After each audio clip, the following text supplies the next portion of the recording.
Hey everybody, welcome to Digi Bros. Look at all the stuff that's happening. Whoa, it's flying past your face at 1,000,000 miles a second. We're playing Ratchet and Clank going commando. Yes, the second game in the Ratchet and Clank saga for the PS2. Number 2. Playing it on the PS2. We restarted the episode just now because we had weird technical difficulties. Turns out you have to technical idiocy. You know, people think modern games have these long installs and everything. This game had to create save data on our memory card. I love that you're comparing it to that. When it modern like games 2 minutes. take like 4 fucking hours to install on your console. It it's really not the same on problem. The game. It really depends. I doubt anyone would be bitching if it were still the same as installing but like save data. You know, Jesse Wood's always saying how like he's always comparing it to. He's like, oh, back in the old days, you plugged it in and it just turned on. Well, that's when you're referring to like the N64, where you literally turn it on and it's on the start screen, like.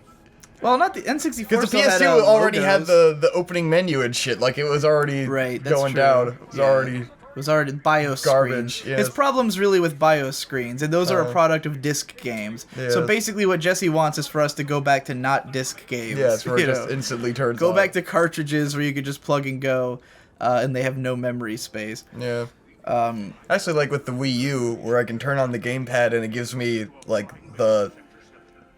like your list of games before you turn on the console, and you just click one and it'll start that up immediately. He was talking about some game for like the Genesis, I think, where like when you hit start, it literally just the game starts, and I don't mean the start menu, I mean you're just in the game. Like the second you turn the console on, there's no like opening titles or companies or anything. It's just on. Yeah. It sounds intense. Oh shit. So that was with F-Zero on the N64. You put it in, you turn it on, and you're instantly, like, heavy metal music's playing on the opening screen. You're like, yeah! I'm ready to fucking play F-Zero! It's just like, playing the fucking game, bitch! Alright, we're saving progress. Okay, we're in. Oh, we're in. This is, inverted controls. I need to change that. I don't know if you can. Go to options. You definitely can. There's no way I played this with inverted controls as a kid. I don't know, man. Bro. Camera controls weren't really a thing back then. You didn't have to constantly man your button. You're thinking of the third one where it became like a third-person shooter. Right, here we go. Camera. Oh, okay. Well, it says normal. It feels inverted. Maybe I'm tripping. Yeah, maybe you are tripping, dog. Then you're gonna start and you're gonna go, oh, this definitely is not what I thought it was. Is it correct now? Is it what you want it to be now? Yes. Okay. I'm confused. I'm severely confused on like how this was not in. So Vic, this game, you've played this before, yeah? Yeah. What do you think about Ratchet and Clank? It's pretty cool. It's a franchise that has now died, and they're trying to bring it back, and I'm not happy about that at all. Really? I kind of wish. It depends. If they do it right, it'll be like, sweet, Ratchet and Clank's back. If they do it wrong, it'll be like, just let it die, please. Please let my game die. Like, just do something else. Do something new and cool. Yeah, it's kind of funny, like, God, you've made the TV a little bit too loud, I think. But, I think it's funny with games, and really all media, how people seem to want them to keep going forever. Yeah. And it's like, I don't want that. You had a good thing. Let's have some new ideas. Yeah. Let's keep, like, I get that. Like, I get, like, the frustration, like, we talked about with Hypocrite, where he was saying that, like, all these companies went from mascot platformers to realistic games. Like, that is something I could understand having a problem with. Like, just because they made new IPs didn't mean they had to all change into serious IPs and all be, like, the same type of game, you know? They could have kept making cartoony stuff, just... The Ratchet and Clank concept has been exhausted. They have done with it good things, and... They went backwards instead of forwards with each continuing game. Like, Ratchet and Clank 3 had the most content and the best guns and all the biggest shit going on, and then the ones after that were all just like, they get shorter and shorter and shorter, and then they wanted to make a movie, and it's like, now they're making the game based on the movie based on the game. And is it gonna be, as big as Ratchet and Clank 3 was? Because who the fuck cares if it's not? If it's not expanding on the franchise. It's a remake of the first game. Yeah, but so why would it be like Ratchet? Well, it doesn't look like a remake of the first game. It looks like it's not a literal remake. It's like the story's kind of the same, and it's. Did you watch Gaming with Brit's video about it? I don't know. I watched some gameplay footage of it. Because Gaming Brit did a video like analyzing the trailers and like what like how they compared to the original game and like what was changed. But it's like, it's still not expanding. Like, Right. you're gonna keep making new games in a franchise, have it offer something new and like do more every time with all the fucking technology and disk space we have now. They can make a gigantic Ratchet and Clank game that's super fun. It's funny too because I thought that things were gonna change because like they had said Insomniac had said at some point that they just like gave up on 60 frames. Like I guess the first couple of games for the PS3 were like 60 frames, and then they were like, yeah, we're just like it's too expensive, so we're not gonna do that anymore. Wow. And I was like, maybe they're gonna scale back because I feel like the problem with Ratchet and Clank is that the production costs got too high. And it was always trying to be this new like AAA game, and like it had the best graphics on the PS3 when it was a launch title and stuff. And it's like, but that's not why we give a shit about Ratchet and Clank. We don't care about it because it's beautiful. You care about it because it's a fun game. Yeah, I think that's the issue, that like it got so expensive to produce just like the graphical end that loading it with tons and tons of unique planets and gameplay and everything was a challenge, you know. Exactly. And then it missed the point of what made it fun in the first place, which like I don't even like the first game very much, so like I'm not excited that they're gonna do a remake of it, and then it's not gonna be what I love about this game and Ratchet and Clank 3, which is that they have all kinds of secret shit and there's a ton of content, there's tournaments and like all these guns and shit. Like that's why it's cool. That's why I enjoy it. I would definitely say that it's the feeling, because you keep saying all this content, and I hate that phrase as like a way to praise a game. But Skyrim has a lot of content. Yeah, it's but just it was all boring. Fun. It was more shit to do while you're playing the game. It's not the fact that it's a lot of content. It's the fact that it's all content that was relevant to the controls and systems of the game and world building. You know, where like I think I'm supposed to just jump. The tournaments and stuff were a funny way to, well, nope. I don't know why you thought that was a good idea. You could have panned the camera down. Oh shit! Did I start all the way back at the beginning? Yeah, man, old games, dude. You don't get constant quick saves, bro. But it had a cutscene and everything. You don't get quick saves, bruh. You gotta fucking do the thing. Oh, I gotta be real with this game, don't I? Yes, you gotta play serious.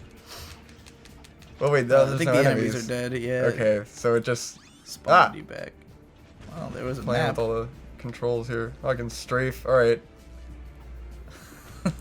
You get so like when you do stuff like that, I feel like you're like in this intense focus, and if I say anything, then I'll break it or something. Like you get so quiet, and I'm like, are you still with us, Victor? Are you alive? I'm just there? like taking everything. You were in the middle of this like really impassioned rant about Ratchet and Clank, and then you just kind of stopped. All right, let's do it. Yeah, so these games, man, were part of my... This is going to be a long day. Fuck. It's going to be a long day. The feel of the PS2 controller is kind of insane now, because the sticks are a lot tougher than the new controllers are. So it's like, it feels like they don't bend as far or something. It's very weird. It's very interesting to me. Because it seemed like the PS2 and PS3 controller just seemed like the same thing, besides the triggers. No. But now that I'm playing with one, it's just like, whoa, this is like stiff and weird. That's exactly how I now feel about the PS4 versus PS3 controller.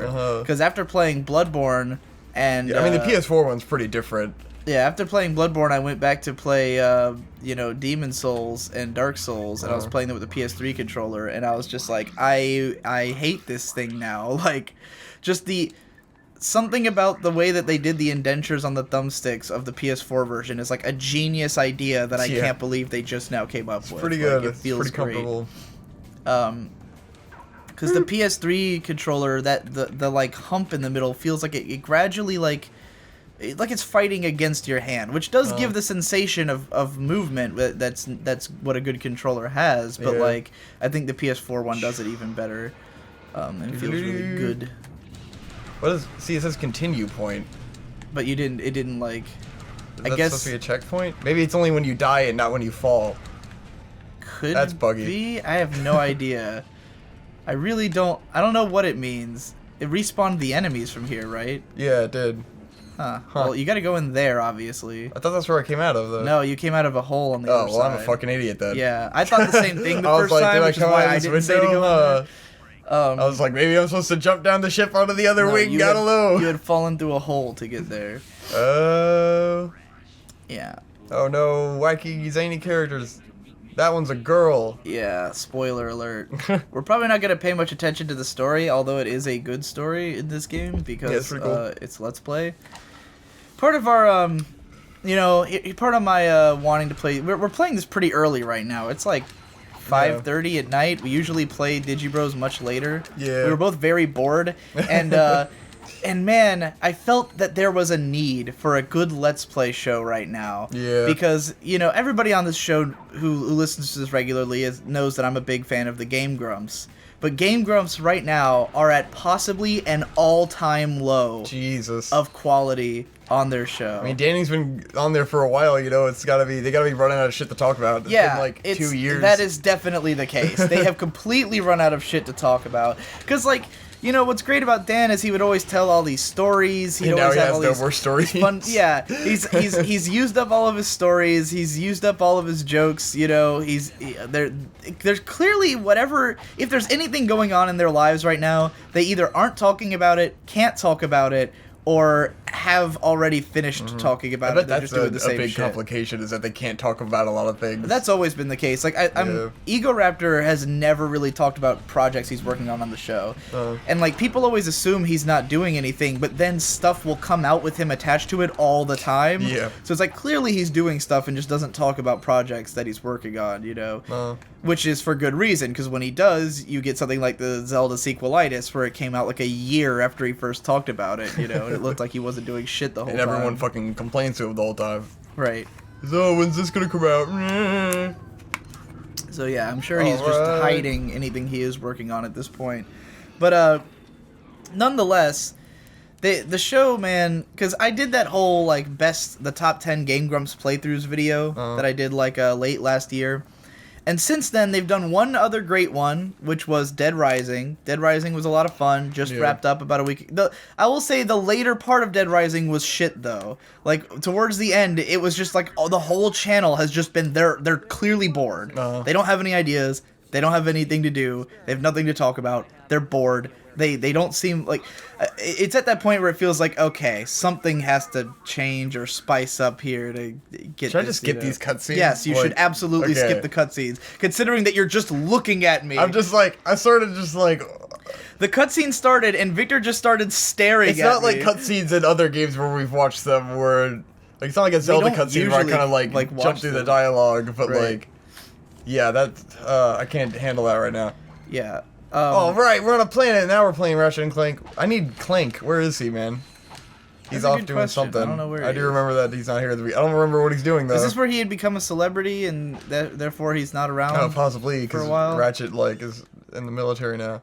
Something like that. Oh, man, I can get a new... Oh, man, that one shoots Shuriken. Oh, the guns are so cool. I have not played this game in a decade, so I'm not super abreast on the plot. Gravity Bomb and the Lancer. But anyway, yeah. Game Grumps, man... haven't been doing shit, and they've got, right now, this particular moment, they've got 2 co-op games that they're playing, which they're always bad when they do co-op games because they can't, both hold a conversation at the same time. They're replaying Shovel Knight, now on co-op, which they played, years ago. They're doing it again. I thought they were just gonna, show off what the co-op looked like, Yeah. But they've just been, they're 12 episodes deep. And they're doing Portal 2, which they're completely incompetent at, And I'm just I can't believe it. It's the only time that I've been I don't want to watch any of this. So I felt there was a gaping hole in in the Let's Play world. You got me and Blue Glow, where Jesse Woods show the Blue Glow. I didn't know he was still doing that. Yeah, he does them all the time. How often does he do it? All the time. He's obsessed with doing the Blue Glow. Oh, Jesus. He loves doing Let's Plays. So I didn't realize he did that video, though. Yeah, they're great.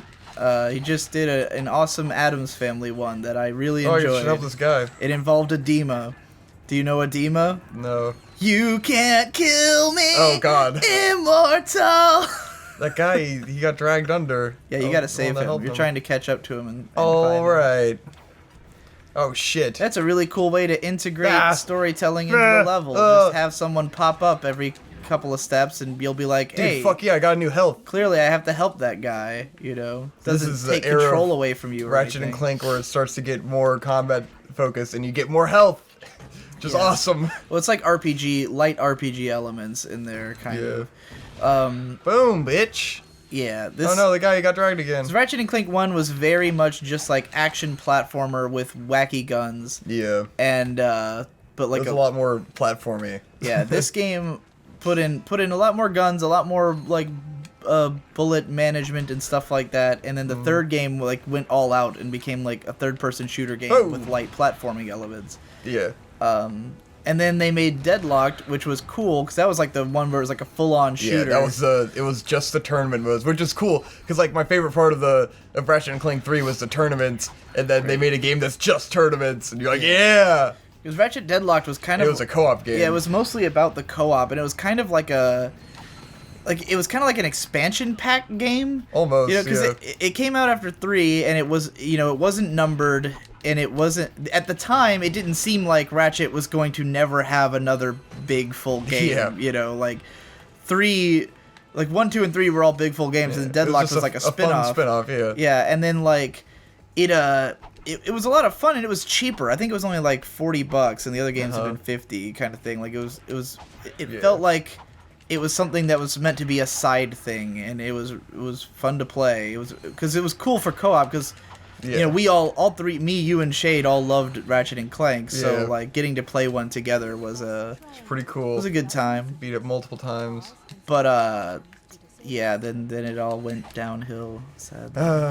It went softly into that good game. night. Yeah. It's slow descent. Like each game was kind of worse than the last. But you know what? We're not gonna sit here and harp on about where this game series went. We're playing the old one. Yeah. Got a good old wrench, having a good old time, breaking some good old boxes. Bully day. A bully day. Yes. Is that a thing you're trying to bring into style? Yeah. Having a bully day. Next time on Digi Bros, we'll have a bully day. Do.